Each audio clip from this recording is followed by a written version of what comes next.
آج 8 ذوالحجہ ہے اور دنیا بھر میں لاکھوں لوگ حج کی تیاری میں مصروف ہیں۔ کہیں احرام باندھے جا رہے ہیں، کہیں لبیک کی صدائیں بلند ہو رہی ہیں، تو کہیں کوئی پہلی بار بیت اللہ دیکھنے کے خواب میں رو رہا ہے۔ اور انہی دنوں میں ایک واقعہ دنیا نے ایسا بھی دیکھا جس نے لوگوں کے دل ہلا دیے۔ آپ کو یاد ہوگا پچھلے سال لیبیا کے ایک شخص عامر المہدی منصور القذافی کا وہ واقعہ، جسے لوگ آج بھی حیرت سے یاد کرتے ہیں۔ اور شاید یہ صرف ایک واقعہ نہیں تھا بلکہ اللہ کی طرف سے ایک پیغام تھا۔ وہ عام دنوں جیسا دن نہیں تھا۔ ایئرپورٹ لوگوں سے بھرا ہوا تھا، ہر طرف حاجیوں کی چہل پہل تھی، کسی کے چہرے پر خوشی تھی، کسی کی آنکھوں میں آنسو اور کسی کے لبوں پر دعا۔ اور انہی لوگوں کے درمیان ایک شخص بھی کھڑا تھا، عامر، دل میں بیت اللہ کی محبت، آنکھوں میں مدینے کے خواب اور روح میں عجیب سی بے چینی۔ شاید اس نے بھی برسوں دعا کی ہوگی کہ یا اللہ ایک بار بلا لے۔ وہ اپنا سامان لیے امیگریشن کی طرف بڑھا، پھر اچانک اسے روک دیا گیا۔ کاغذات کا کوئی مسئلہ یا سسٹم کی خرابی، تفصیل کچھ بھی ہو، لیکن حقیقت یہ تھی کہ جہاز اب اس کے بغیر پرواز کرنے والا تھا۔ سوچو وہ لمحہ کیسا ہوگا جب انسان کا دل بیت اللہ پہنچ جائے اور اس کا جسم ایئرپورٹ پر رہ جائے، جب سب لوگ جہاز میں بیٹھ جائیں اور وہ اکیلا وہیں کھڑا رہ جائے، جب اعلان ہو کہ فلائٹ روانگی کے لیے تیار ہے اور وہ وہیں کھڑا جہاز کی طرف دیکھتا رہ جائے۔ کہتے ہیں جہاز اڑ گیا اور عامر وہیں پر رہ گیا۔ شاید اس وقت اس کے دل میں یہی آیا ہوگا کہ شاید مجھے بلایا نہیں گیا، مگر آسمان پر کچھ اور فیصلہ ہو چکا تھا۔ جہاز ابھی فضا میں ہی موجود تھا کہ اچانک تکنیکی مسئلہ پیدا ہو گیا۔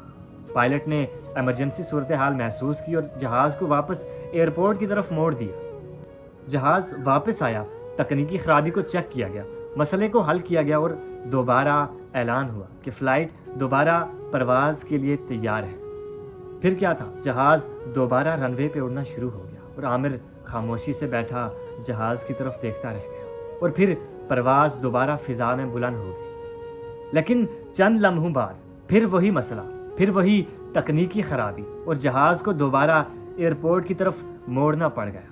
اب لوگوں کے دلوں میں ایک عجیب سی کیفیت تھی کہ یہ سب ہو کیا رہا ہے۔ جہاز دوبارہ ایئرپورٹ پر لینڈ ہوا، خرابی کو چیک کیا گیا اور دوبارہ سے اس خرابی کو ٹھیک کیا گیا۔ پھر کسی نے بتایا کہ ایک حاجی رہ گیا تھا، عامر۔ پھر پائلٹ نے اعلان کیا کہ جب تک عامر سوار نہیں ہوتا میں پرواز نہیں کروں گا۔ پھر عامر کو بلایا گیا، پھر انتظامیہ نے اسے بلایا۔ کہتے ہیں کہ جب عامر جہاز کی طرف بڑھ رہا تھا تو اس کے چہرے پر ایک عجیب سی خوشی تھی، اس کی آنکھوں میں نمی تھی۔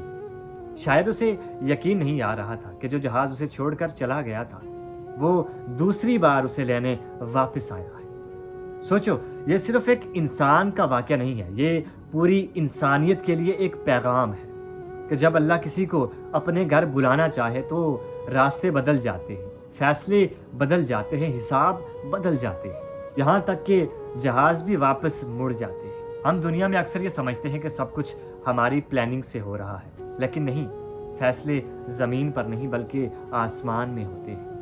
کوئی شخص پیسے ہونے کے باوجود نہیں جا پاتا اور کوئی غریب صرف ایک دعا کے سہارے بیت اللہ پہنچ جاتا ہے، کیونکہ اللہ صرف جسموں کو نہیں بلاتا بلکہ وہ دلوں کو چنتا ہے۔